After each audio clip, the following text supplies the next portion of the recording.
In their pursuit of an AI transformation, Intuit has fired 1,800 employees, around 10% of their workforce, but also pledged to hire as many again, just with new AI-focused roles. Welcome back to the AI Daily Brief Headlines Edition, all the AI headline news you need in around 5 minutes. We kick off today with an interesting story around how one big company is figuring out the AI transformation and transition. We're very keyed up to see any time layoffs happen because of AI. However, Intuit's story is a little bit more complicated. The headline is that the company is laying off 1,800 people. Obviously a major impact, it's around 10% of their workforce. And the culprit is indeed artificial intelligence. Said Intuit CEO Sasan Goodarzi in a letter, "As I've shared many times, the era of AI is one of the most significant technology shifts of our lifetime. This is truly an extraordinary time. AI is igniting global innovation at an incredible pace, transforming every industry and company in ways that were unimaginable just a few years ago.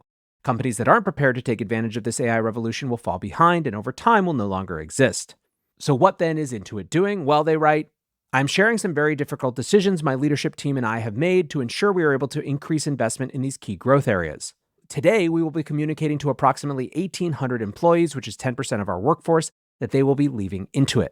Sasan continues, "We do not do layoffs to cut costs, and that remains true in this case. The changes we are making today enable us to allocate additional investments to our most critical areas to support our customers and drive growth. This includes reinvesting in the necessary skills and capabilities to support these areas, and as such, we will hire approximately 1,800 new people, primarily in engineering, product, and customer-facing roles such as sales, customer success, and marketing." At least that's how they're framing it. Now, digging in, it seems like it's about a little bit more than AI. Intuit is closing 2 offices, one in Edmonton, Canada, and one in Boise, Idaho, affecting 250 employees.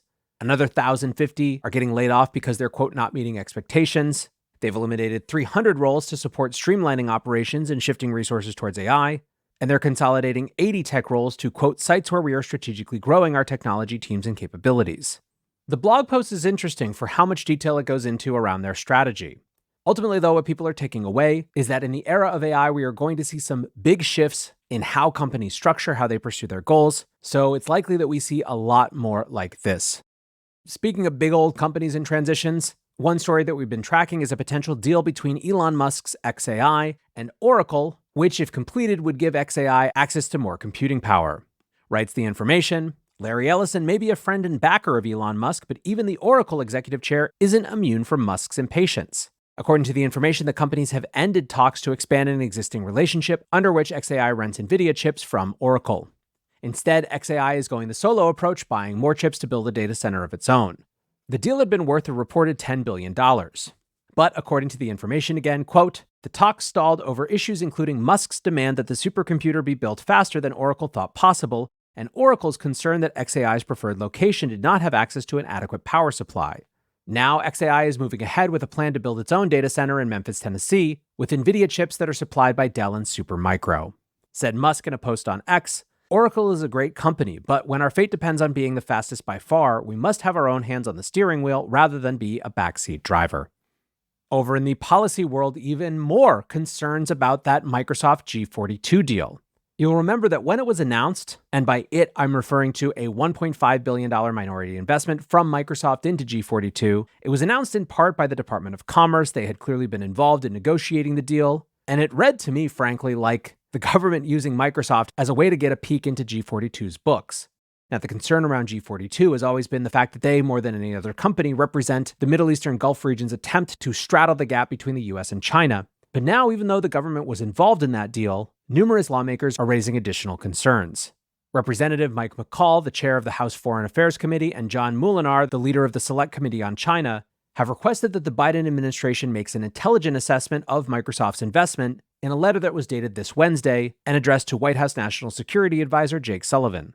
Said the letter, "We remain deeply concerned by attempts to move quickly to advance a partnership that involves the unprecedented transfer of highly sensitive U.S. origin technology without congressional consultation or clearly defined regulations in place. For those who don't spend a ton of time paying attention to the battles between the administrative state and Congress, this is a growing theme across numerous issues right now. Elected officials in the House and Senate are increasingly trying to claw back powers that have been assumed by appointed officials, and indeed, many of the cases that deal with these issues are being picked up by the Supreme Court. TLDR of this all being then, that not only is AI ending up a geopolitical issue with the US and China, it's also increasingly becoming an issue as relates to broader power struggles happening right here at home as well. Lastly today, a cool one to end our week. BBC writes that the sperm whale's phonetic alphabet has been revealed by artificial intelligence. Researchers studying sperm whale communication say they've uncovered sophisticated structures similar to those found in human language.